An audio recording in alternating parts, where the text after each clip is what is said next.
Se você ainda não me segue no Instagram, vai lá. E se quiser o conteúdo completo de biologia para vestibular e Enem, acesse a minha plataforma. O link está aqui na descrição do vídeo. Uma boa aula!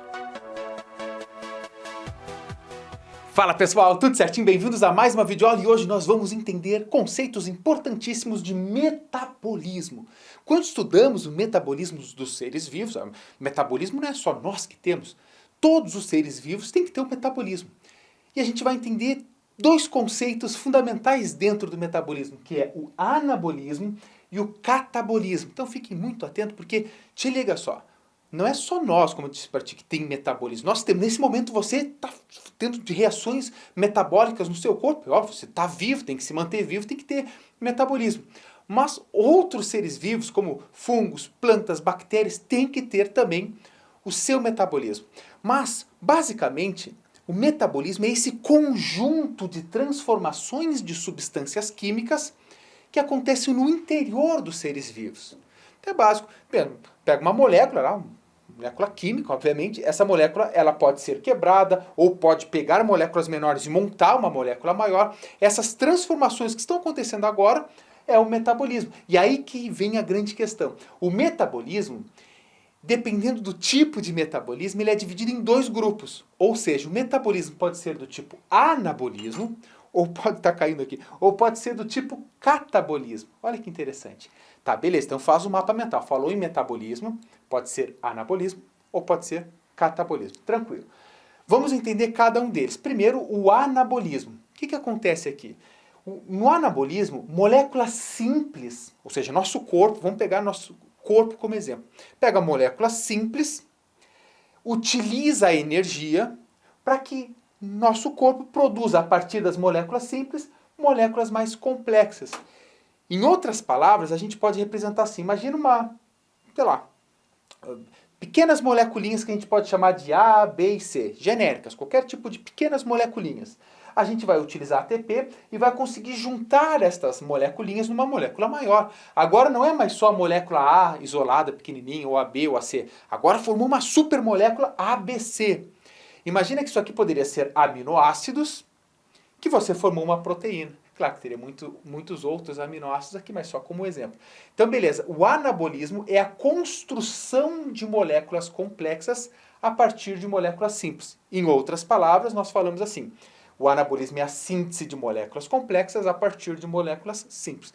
Tranquilo. Então, imagina, como é que teu músculo cresce? Você vai ter que formar proteínas musculares. Para formar proteínas musculares, você vai pegar aminoácidos, o teu corpo vai montar e vai armazenar esses aminoácidos em grandes proteínas, que dá hipertrofia muscular. Então, o anabolismo você vai ficar bodybuilder aqui, né? Beleza. Para isso, é necessário gastar energia. Na nossa célula, lembre-se, a moeda energética é o ATP, adenosina trifosfato. Então isso é só um conceito interessante que você já deve saber. Né? Então, falou em gastar energia no nosso corpo, é a molécula energética que é o ATP, adenosina trifosfato. E estes processos aqui, eles são mediados, ou seja, eles são facilitados, eles ocorrem a partir de mediadores que são enzimas, hormônios, entre outras substâncias, mas principalmente enzimas e hormônios. E aí eu trago alguns exemplos de anabolismo que acontece no nosso corpo. Por exemplo, de carboidratos, de açúcares. Quando a gente faz a glicogênese, a gente vai pegar glicose que está no teu sangue. Imagina, tu comeu um monte de açúcar, um monte de carboidrato, tu está cheio de glicose no sangue. Não pode, senão tu vai ficar com açúcar no sangue. Ficar com muito açúcar não é bom. Então o nosso corpo entende, ele produz um hormônio chamado insulina no pâncreas.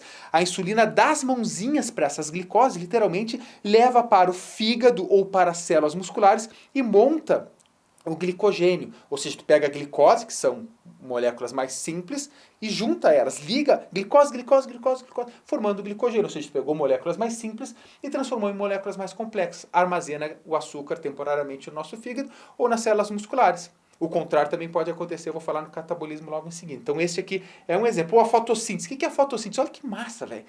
Que interessante. As plantas, né, as algas fotossintetizantes, bactérias fotossintetizantes, vão pegar a energia luminosa, vão converter a energia luminosa em energia química, que é o ATP e o NADH, e essa energia ela vai usar para formar açúcares, por exemplo, a glicose. Então as plantas também estão fazendo isso nesse momento aqui. Perfeito. Vamos para outro exemplo aqui.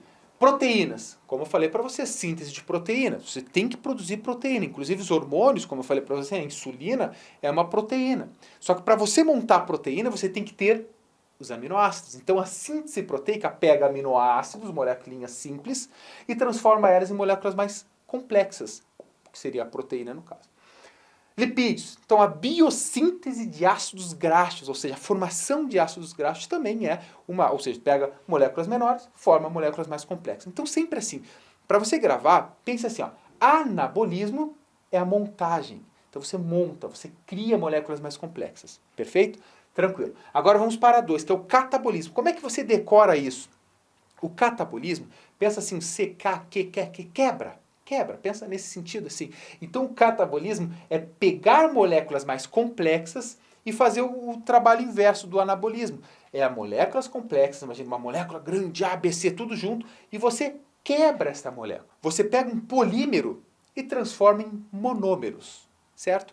E aí você tem moléculas mais simples. De quebra, em alguns desses casos, o nosso corpo utiliza para a produção de ATP.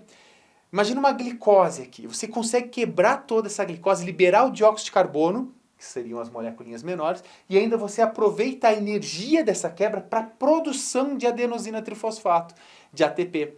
E é fantástico. Aqui tu gastou para montar, claro, tem que montar um troço mais complexo. Aqui, como tu quebra, tu oxida, energia liberada, muitas delas em forma de calor, como é o caso da glicose quando ela é quebrada na respiração celular. Só que parte dessa energia você capta ela e transforma em ATP. Esse ATP vai ser utilizado para as reações que gastam energia no nosso corpo. Inclusive para fazer depois o anabolismo. Olha que interessante, né? Mas enfim, então, como é que a gente fala que é o catabolismo? É a quebra em biologia a gente chama de lise, certo? Pode ser de moléculas complexas em moléculas mais simples. Por exemplo, uma proteína que vai ser quebrada em aminoácidos. Isso acontece quando tu come. Tu não absorve uma proteína. Imagina só uma pessoa que tem diabetes do tipo 1, que é insulino dependente. Tá? Ele não pode engolir a insulina. Ah, vou botar a insulina pela boca. Não, tu injeta. Porque a insulina é uma proteína. Para você absorver essa proteína, o teu estômago libera uma enzima chamada pepsina que quebra, ou seja, faz essa quebra, faz o catabolismo. Então você pega o que era proteína, transforma em aminoácido e o que teu intestino absorve são os aminoácidos. Estão acontecendo agora. Outra, é aproveitada a energia, seja ela em forma de ATP, que é a molécula energética, ou o próprio NADPH e FADH2, ou o NADPH e o FADPH2. O que acontece? Quando você quebra o açúcar, quando você quebra a glicose, por exemplo, elétrons muito cheios de energia são liberados. Se naquele momento tu não conseguir produzir ATP, tu guarda essa energia na forma de NADPH, que são moléculas que carregam elétrons com muita energia. Aí você utiliza esses elétrons lá no final da respiração celular para produzir, aí sim, mais ATP. Ou seja, a gente aproveita essa energia. Outra, é mediado também por hormônios, por catabólicos, ou seja, por outras moléculas que também fazem esse intermediário aí. Perfeito? Exemplos. Você pega um polissacarídeo. O que é um polissacarídeo? Um açúcar muito grande. É o caso aqui que eu dei o exemplo do glicogênio. É um polissacarídeo. Você quebra ele transformando em monossacarídeos. Açúcar simples, que é o caso da glicose, se for este exemplo. Outro, lipídios. Ó, você pega grandes lipídios, você comeu um monte. Você vai quebrar esses lipídios. Então quebra ele em ácidos graxos, ou seja, é moléculas menores. Se fosse aqui, seria o contrário, seria daqui para cá. Como estamos falando de catabolismo, é daqui para cá. Veja a diferença. Ácidos nucleicos, você come DNA, tu comeu célula, cara. Claro, tem material genético ali. Então você pega o ácido nucleico, que é o DNA, né? Ou RNA, e você transforma no monômero dele, na partezinha menor, que são chamados de nucleotídeos. Ou as próprias proteínas, que é o exemplo que eu segui mais aqui, que você pega, neste caso do catabolismo, que é a quebra, você pega grandes proteínas, que são polipeptídeos, proteínas gigantes, e reduz elas a aminoácidos, que são os monômeros que formam as proteínas. Ou seja, só para a gente guardar as informações. Anabolismo, moléculas simples, moléculas complexas. Catabolismo com moléculas complexas, moléculas simples. E assim está acontecendo na homeostase do nosso corpo. Nosso corpo tem que se manter em homeostase, ou seja, em equilíbrio. Não pode um lado aqui, outro lado ali, destrói tudo, esse aqui diminui, não. Quando o nosso corpo não está em equilíbrio perfeito, aí começam a surgir os problemas, as doenças e tudo mais. Certo, gurizada? Então isso aí, aulinha rápida de conceitos simples sobre metabolismo. Estamos juntos, um grande beijo, um grande abraço e estuda bastante. Até mais, tchau, tchau.